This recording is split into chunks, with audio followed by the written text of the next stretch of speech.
करते हैं, मैं उस योगी को विधानसभा में बैठने नहीं दूंगा। ये चैलेंज करके मैं आया था। ये बहुजन समाज के साथ जब कोई अन्याय अत्याचार होता है तो मैं वहाँ पे जाता हूँ।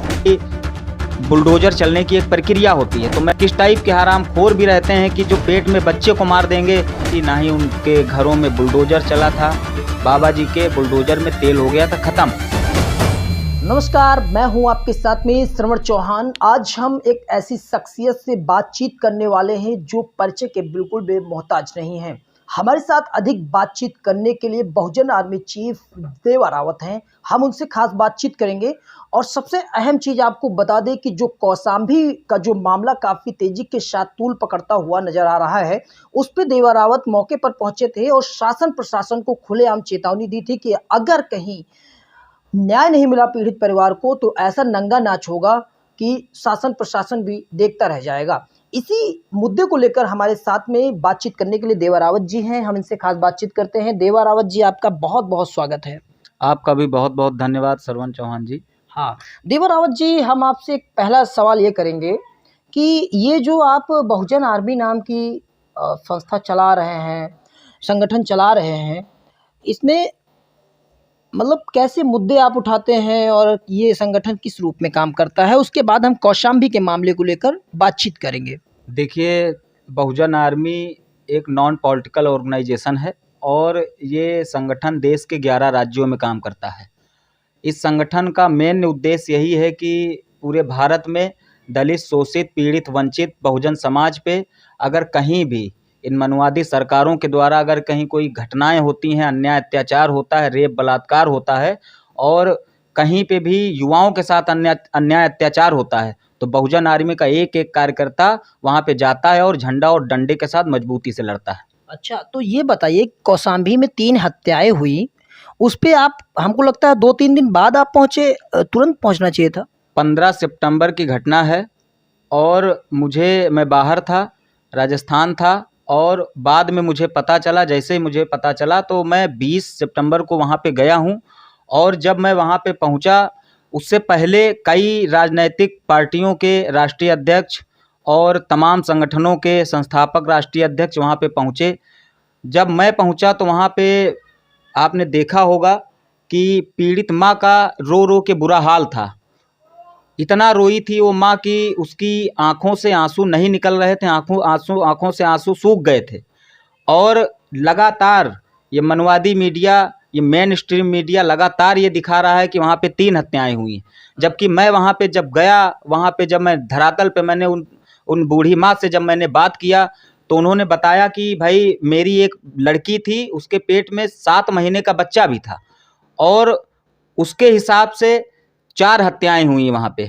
अच्छा, 4? जी, 4 हत्याएं हुई। यानी पेट में जो बच्चा था जी, उसको भी आप गंभीरता से ले रहे हैं? बिल्कुल, इसको बिल्कुल गंभीरता से लिया जाएगा और गंभीरता से इसलिए लिया जाएगा कि वो जो बालक था, जो अभी पेट में ही था, वो अभी इस धरती पे भी नहीं आया था, इस धरती पे उसके कदम नहीं पहुंचे थे। वो जान नहीं रहा था कि हरामखोर किस टाइप के यहाँ पे इस धरती पे किस टाइप के हरामखोर भी रहते हैं कि जो पेट में बच्चे को मार देंगे और उसके पिताजी को भी मार दिए।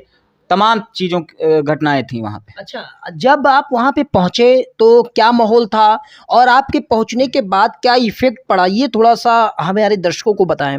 मैं जब वहाँ पे पहुँचा तो मेरी जब माँ से बात हुई, वो जो हत्याएं हुई हैं उनकी माँ से जब मेरी बात हुई तो उन्होंने कहा कि भाई अभी तक कोई कार्रवाई नहीं हुई है इसमें। अच्छा, हुई ही नहीं है? कोई कार्रवाई, ना ही कोई अरेस्टिंग हुई थी, ना ही उनके घरों में बुलडोजर चला था। बाबा जी के बुलडोजर में तेल हो गया था खत्म। अच्छा, ये बात है। हाँ, तो तेल मैं महंगा हो गया था क्या? हाँ, महंगा हो गया था, तेल खत्म हो गया था। तो मैं जब वहाँ पे पहुँचा तो मैंने वहीं घटना स्थल से ही कौशाम्बी डीएम से, कौशाम्बी एसपी से, कौशाम्बी एसपी को मैंने 10 बार फ़ोन लगाया और वो एसपी एक बार भी फ़ोन नहीं उठाया। फिर उसके बाद मैंने वहाँ के एडिशनल एसपी को फ़ोन लगाया, एडिशनल एसपी ने फ़ोन उठाया। तो मैंने उनसे कहा, जो वीडियो मेरा आप देख सकते हैं, ऑन रिकॉर्ड है, मैंने उनसे पूछा कि भाई एडिशनल एसपी साहब, अगर आपके योगी जी के बुलडोजर में तेल खत्म हो गया हो तो मैं डलवा सकता हूँ। मेरे जिम्मेदार कार्यकर्ता पदाधिकारी हैं जो चंदा लेके तेल डलवा देंगे। तो एडिशनल एसपी के बयान ये था कि भाई बुलडोजर चलने की एक प्रक्रिया होती है। तो मैंने उनको कई घटनाएं बताई जिसमें कोई प्रक्रिया नहीं हुई, डायरेक्ट बुलडोजर चला। जी जी जी। उसके बाद मेरे पहुंचने के बाद 20 तारीख को मैं परिवार से मुलाकात करके जैसे घर आया, 21 तारीख की सुबह में ही एडिशनल एसपी के व्हाट्सएप से मेरे पास मैसेज आता है कि अध्यक्ष जी आप देख लीजिए 8 लोगों की गिरफ्तारियां हो गई हैं और जल्द ही आरोपियों के घरों पे बुलडोजर भी चलेगा। और मैंने वहां पे बोला था ये बात, मैंने एक बात और बोली थी कि अगर 2 दिन के अंदर आरोपियों के घरों पे बुलडोजर नहीं चला तो जिस विधानसभा में बैठ के यह योगी जिस विधानसभा में बैठ के हमारे समाज के साथ हो रहा है अन्याय, अत्याचार, शोषण को देखता है और कानून के सह में पल रहे गुंडे